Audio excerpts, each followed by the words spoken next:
Assalamualaikum warahmatullahi wabarakatuh. Perkenalkan, nama saya Musbihin SPDI. Saya pengajar mata pelajaran Sejarah Kebudayaan Islam di MI Salafiyah Ngalian, Kecamatan Tirto, Kabupaten Pekalongan.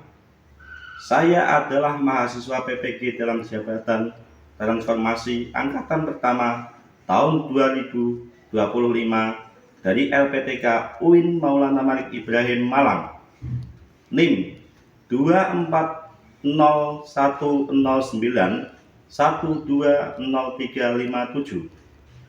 Dengan ini, saya akan mempersembahkan video praktik pembelajaran saya yang saya laksanakan pada tanggal 9 Mei tahun 2025 di kelas 5 dengan materi upaya Nabi Muhammad SAW dalam menegakkan kesepakatan dengan kelompok non-muslim. Selamat menyaksikan.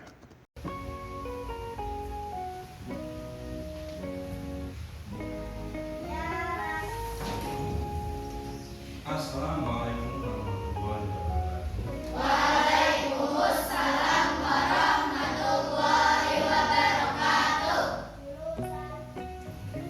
Selamat pagi anak-anak. Selamat pagi Pak Guru. Apa kabarnya nih? Baik. Dan semua Sehat. alhamdulillah. Pada pagi hari ini kita akan belajar mata pelajaran SKI Sejarah Kebudayaan Islam. Bab 2 yaitu upaya Nabi Muhammad SAW dalam menegakkan kesepakatan dengan kelompok non-muslim. Sebelum pelajaran ini, mari kita baca basmalah terlebih dahulu.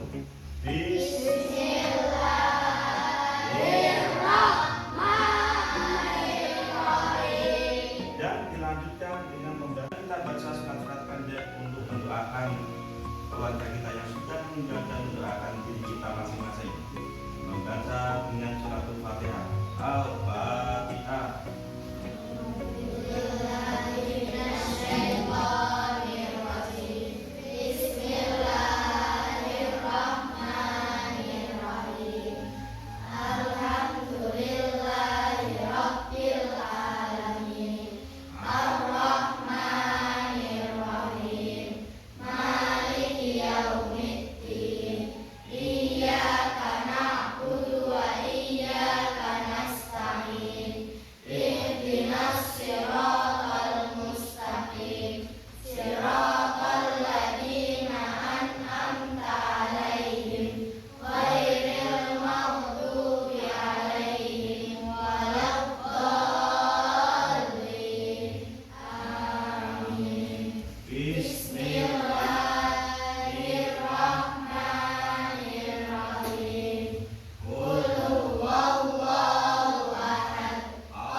selanjutnya Bapak akan absen ya.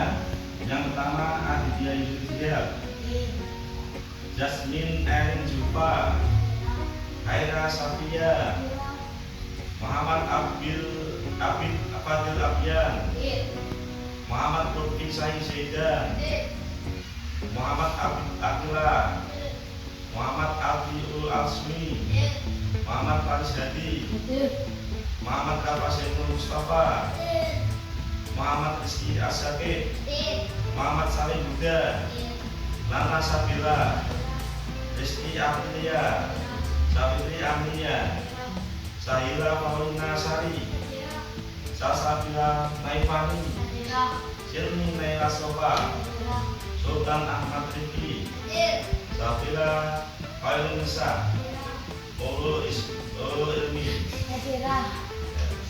Baik anak-anak, selanjutnya Bapak akan cek kalian apakah ngantuk atau tidak. Ya, sekarang ada speaking, yaitu untuk mengecek ngantuk atau tidaknya kalian ya. Sekarang konsentrasi. Konsentrasi dimulai. Tepuk satu, tepuk dua, tepuk satu. Oke, baik. Selanjutnya kita akan memasuki ke materi. Sebelum ke materi, ada pendahuluan dulu, yaitu kita lihat video di sini.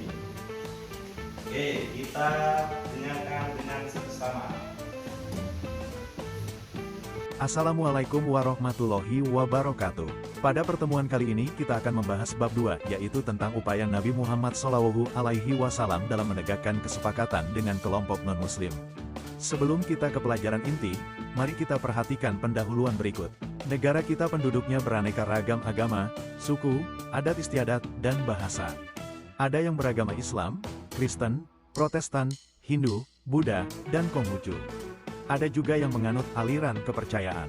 Saudara kita sebangsa setanah air juga berasal dari berbagai macam suku. Di antaranya ada suku Jawa, suku Dayak, suku Madura, suku Sunda, suku Minang, suku Batak, suku Melayu, suku Serawai, dan suku Betawi. Semuanya diikat menjadi satu kesatuan, yaitu Indonesia. Karenanya, slogan negara kita adalah Bhinneka Tunggal Ika, yang artinya walaupun berbeda-beda tetapi tetap satu jua. Islam merupakan agama mayoritas. Umat Islam di Indonesia mengikuti ajaran Rasulullah SAW, yakni menghormati keyakinan agama lain dan menghargai perbedaan suku dan adat istiadat.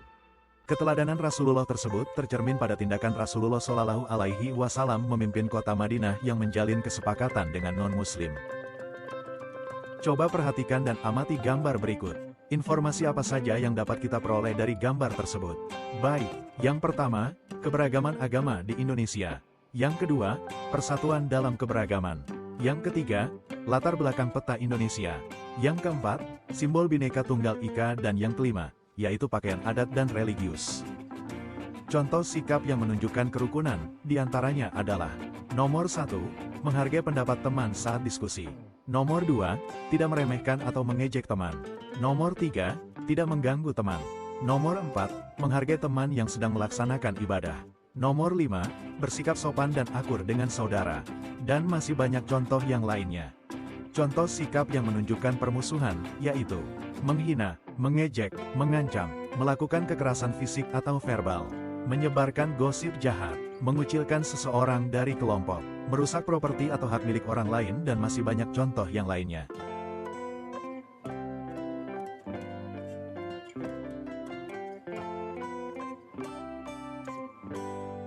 Anak-anak, itu sebagai pendahuluan pada materi bab 2 ini. Nanti kalian akan tes sebelum mengikuti pelajaran inti. Ada tes yang harus kalian kerjakan. Sudah siap anak-anak? Siap. Baik.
Anak? Sudah.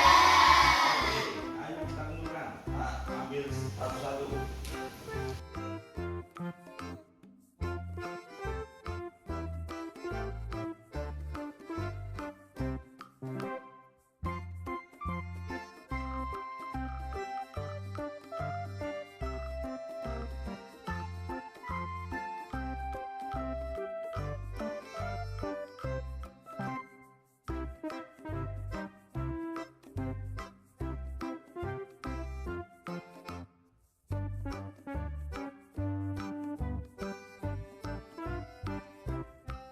Baik, selanjutnya anak-anak, sebelum kita ke pelajaran inti, mari kita ada ice breaking dulu.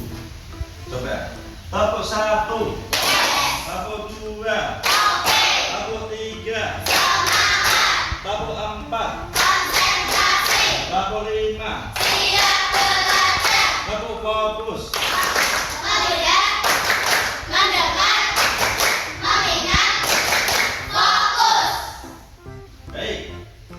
Kalian sudah siap untuk mengikuti pelajaran pada pagi hari ini?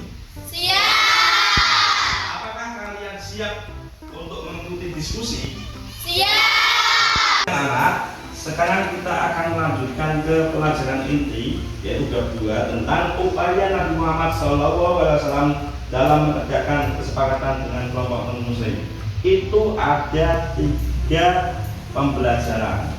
Yang pertama yaitu Piagam Madinah, yaitu kesepakatan perdamaian. Yang kedua, Perjanjian Hudaybiyah, komitmen damai Rasulullah SAW dengan kafir Quraisy.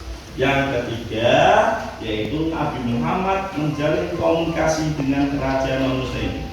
Sekarang pada pertemuan kali ini kita akan membahas yang pertama dulu, yaitu Piagam Madinah, yaitu kesepakatan perdamaian.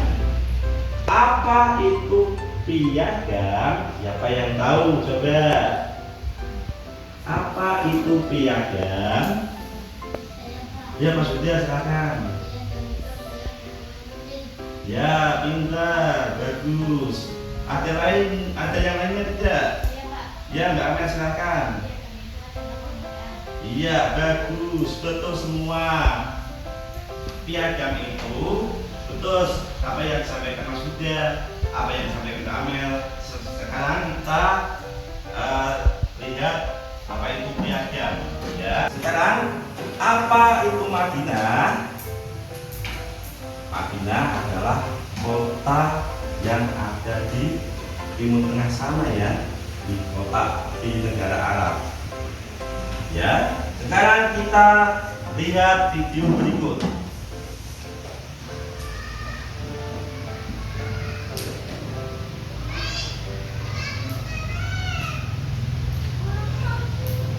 Nah, ini kota Madinah. Tahukah kamu apa itu Piagam Madinah? Piagam Madinah adalah kesepakatan antara umat Islam dan non-Muslim untuk hidup berdampingan dengan rukun dan damai di Madinah. Masing-masing pemeluk agama menjalankan agamanya dan harus saling menghormati. Mereka hidup dalam satu kesatuan meskipun beragam agama dan sukunya. Di Madinah tidak hanya didiami oleh kaum muslimin, Ansor dan Muhajirin, tetapi juga kaum Yahudi dan masyarakat Arab yang belum masuk Islam. Dalam masyarakat yang majemuk ini, Nabi Muhammad mengajarkan saling menghormati antar pemeluk agama. Apa itu kaum Ansor dan kaum Muhajirin? Kaum Ansor adalah sebutan untuk kaum muslimin Madinah yang menolong, membantu, dan mempersilahkan kaum muslimin Makkah atau muhajirin untuk tinggal di Madinah. Sedangkan kaum muhajirin adalah orang-orang Islam yang berhijrah dari Mekah ke Madinah demi menyelamatkan iman dan agama mereka. Beliau mengajarkan sahabatnya untuk tidak menyakiti dan memerangi agama lain di Madinah selama mereka mau hidup berdampingan secara damai. Sikap Nabi ini menunjukkan kemuliaan Nabi sebagai rahmatan lil alamin sekaligus contoh sikap kenegarawanan sejati. Tetangga yang paling dekat dengan orang Muslim di Madinah adalah orang-orang Yahudi. Sekalipun memendam kebencian dan permusuhan terhadap orang-orang Muslim, namun mereka tidak berani menamparkannya. Rasulullah menawarkan perjanjian kepada mereka, yang intinya memberikan kebebasan menjalankan agama dan mengelola kekayaan, dan tidak boleh saling menyerang atau memusuhi. Perjanjian ini dituangkan yang disebut Piagam Madinah atau Konstitusi Madinah. Piagam Madinah merupakan dokumen yang menghargai hak-hak asasi manusia dan menjadi dasar hidup masyarakat yang harus ditaati semua pihak. Karena itu, Piagam Madinah menjadi dasar aturan atau konstitusi pertama di dunia. Kesaktian Piagam Madinah yang memancar melalui pasal demi pasal yang terkandung di dalamnya, mampu mendamaikan dan mengikat berbagai kelompok suku dan golongan dalam masyarakat Madinah, serta menyatukan umat Islam pendatang dari Makkah dengan penduduk asli Madinah secara umum. Di antara isi Piagam Madinah, di antaranya adalah yang pertama, semua kelompok yang menandatangani piagam merupakan suatu bangsa. Yang kedua, masing-masing satu kelompok bebas menjalankan ajaran agamanya tanpa campur tangan kelompok lain. Ketiga, bila salah satu kelompok diserang musuh, maka kelompok lain wajib untuk membelanya. Keempat, kewajiban penduduk Madinah, baik kaum muslimin, non-muslim, ataupun bangsa Yahudi harus saling bantu-membantu moral dan material. Kelima, mereka harus saling menasehati, berbuat baik dan tidak boleh berbuat jahat. Dan yang keenam, Nabi Muhammad adalah pemimpin seluruh penduduk Madinah dan dia menyelesaikan masalah yang timbul antar kelompok. Dengan disahkannya perjanjian ini, maka Madinah dan sekitarnya seakan-akan merupakan satu negara yang makmur. Pelaksana pemerintahan dan penguasa mayoritas adalah orang-orang Muslim, sehingga dengan begitu Madinah benar-benar menjadi ibu kota bagi Islam. Apakah kalian sudah mengamati pada video tadi? Ya. Apa itu piagam? Piagam itu, ya benar apa yang disampaikan oleh Mas Huda dan Mbak Amel. Piagam itu adalah dokumen yang diberikan sebagai bentuk penghargaan dan prestasi tertentu. Nah, apa itu Madinah? Madinah adalah tempat atau kota tujuan Nabi Muhammad untuk melakukan hijrah dari Mekah dan secara berangsur-angsur berubah menjadi ibu kota kekaisaran Muslim dengan pemimpin pertama langsung oleh Nabi Muhammad. Kemudian dilanjutkan oleh Khulafaur Rasyidin, yaitu ada 4, yaitu Abu Bakar As-Siddiq, yang kedua Umar bin Khattab, yang ketiga yaitu Utsman bin Affan, dan yang keempat yaitu Ali bin Abi Thalib.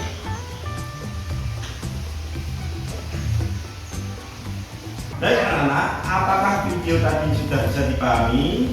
Iya. Oke, kalau gitu kita melanjutkan ke selanjutnya yaitu diskusi kelompok. Tak bagi kelompoknya masing-masing ya. Yang pertama kelompok 1 yaitu Mas Aditya Yusri Zindar. Yang kedua Jasmine Erin Zufar. Yang ketiga Aira Safia. Dan keempat Muhammad Abid Fadil Abdian. Kelompok B itu kelompok A ya tadi ya. Sekarang kelompok B ada Mas Lutfi Sahih Zaidan. Yang kedua Muhammad Abid Akila. Yang ketiga Mbak Nana Sabila. Yang keempat Rizky Aprilia.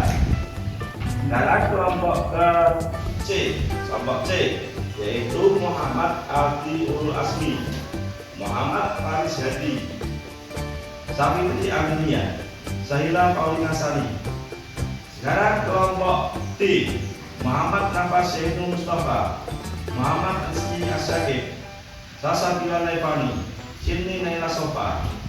Kelompok E yang terakhir yaitu Muhammad Salim Huda, Sultan Ahmad Rifki, Safira Halainunisa, dan Mbak Ulul Ilmi. Silakan kita tata sesuai dengan kelompoknya masing-masing.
Apakah sudah semua anak? Sudah. Kelompok A sudah belum? Dan kelompok B sudah belum? Sudah. Kelompok C sudah belum? Kelompok D sudah belum? Sudah. Kelompok E sudah belum? Sudah. Nah sekarang saatnya ada kelompok yang maju untuk memaparkan, untuk mempresentasikan hasilnya, yaitu kelompok D. Kelompoknya Mbak Fani, silahkan maju semuanya, berjajar di sini di depan. Dipaparkan hasilnya tadi yang didiskusikan. Saya akan membacakan hasil diskusi dari kelompok A. Nama agama Islam, tempat ibadah masjid, Kristen gereja, Hindu pura, Buddha wihara, Konghucu kelenteng. Yang menunjukkan kerukunan. 1. Menghargai pendapat teman saat diskusi. 2. Tidak meremehkan atau mengajak teman. 3. Tidak mengganggu teman. 4. Menghargai teman yang sedang melaksanakan ibadah. 5. Bersikap sopan. 6. Akur dengan saudara. 7. Tidak egois. 8. Tidak mengganggu kakak atau adik yang sedang belajar. Sikap yang menunjukkan permusuhan. 1. Menghina. 2. Mengejek. 3. Mengancam. 4. Melakukan kekerasan fisik atau verbal. 5. Menyebarkan gosip jahat. 6. Mengucilkan seseorang dari kelompok. 7. Merusak properti atau hak milik orang lain. Ada yang mau bertanya? Silakan, Mas Aldi. Bagaimana apabila ada orang yang meminta tolong karena rumahnya kebakaran, sedangkan kamu sedang merawat nenek yang sakit di rumah? Jika saya tidak bisa meninggalkan nenek sama sekali, maka saya tetap bisa membantu dengan cara lain, seperti segera menghubungi pemadam kebakaran, meminta pertolongan warga sekitar, atau menyampaikan kepada pihak yang lebih mampu menolong secara langsung. Ya, bagus. Apakah ada jawaban lain selain dari Mas Sakit? Dan sini silakan menjawab. Saya akan berusaha menolong sebisa mungkin tanpa mengabaikan tanggung jawab saya terhadap nenek. Menolong orang lain adalah kewajiban, tetapi menjaga amanah dan keselamatan keluarga juga tidak kalah penting. Oleh karena itu saya harus bijak dan cepat dalam mengambil keputusan, serta melibatkan orang lain jika diperlukan. Oke, itu jawaban dari kelompok D atas pertanyaan dari Mas Aldi. Berikan kita tepuk tangan yang meriah.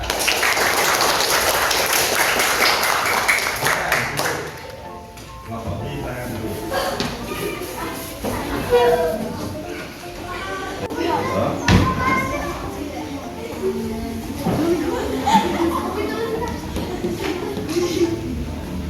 Sekarang selanjutnya tepuk 1, tepuk 2, tepuk 3, tepuk 4, tepuk 5, tepuk fokus.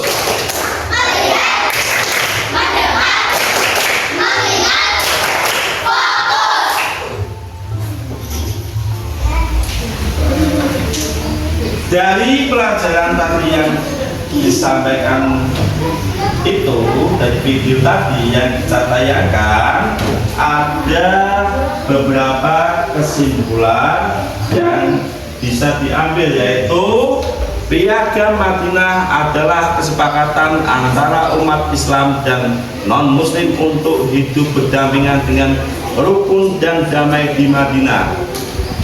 Di Madinah didiami bukan hanya kaum muslimin saja, namun ada yang lainnya, yaitu seperti Yahudi dan non-muslim lain. Kaum Ansor adalah sebutan untuk kaum muslimin Madinah yang menolong, membantu, dan mempersilahkan kaum muslimin Mekah atau Muhajirin untuk tinggal di Madinah. Sedangkan kaum Muhajirin adalah orang-orang Islam yang berhijrah dari Mekah ke Madinah demi menyelamatkan iman dan agama mereka. Selanjutnya ada 6 isi Piagam Madinah yang sudah dipaparkan oleh video tadi ya. Terus Selanjutnya, Piagam Madinah adalah konstitusi atau dasar aturan pertama di dunia.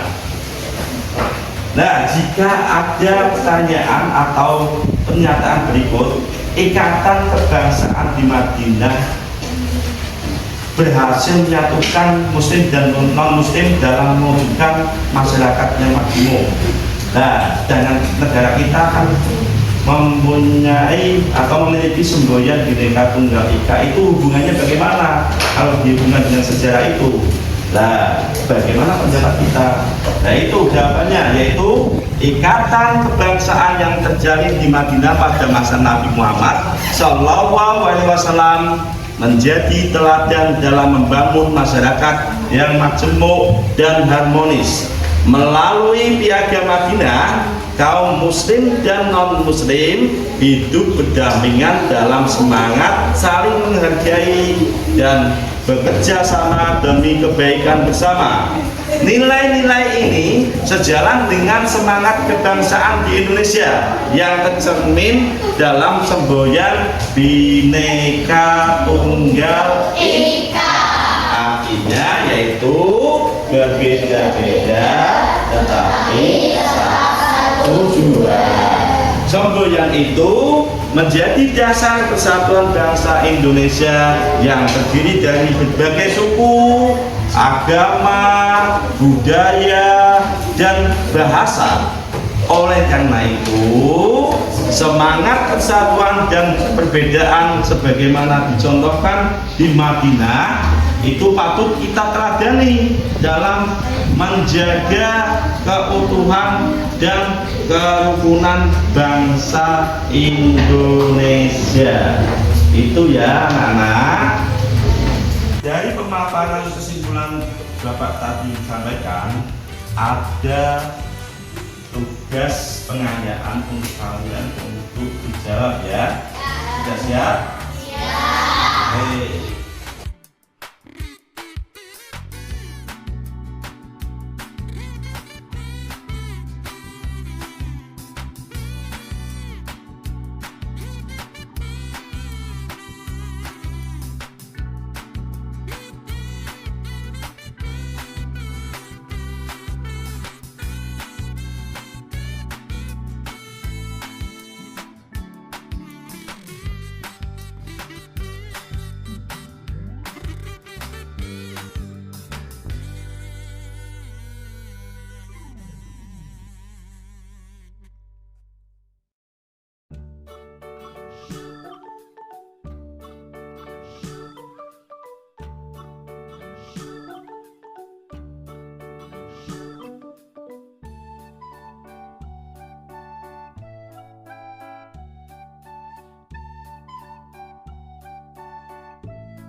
Baik anak-anak, pada pembelajaran piagam Madinah kesepakatan perdamaian kali ini sudah selesai dan kita akan membahas di minggu selanjutnya, yaitu tentang perjanjian Hudaybiyah, komitmen damai Rasulullah SAW dengan kafir Quraisy. Maka dari itu kita akhiri dengan membaca hamdalah bersama-sama.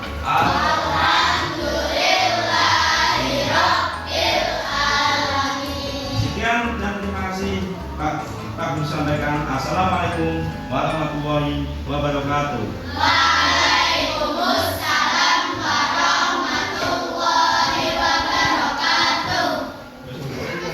Demikian video pembelajaran dari saya, semoga bermanfaat dan saya ucapkan terima kasih yang sebesar-besarnya. Wassalamualaikum warahmatullahi wabarakatuh.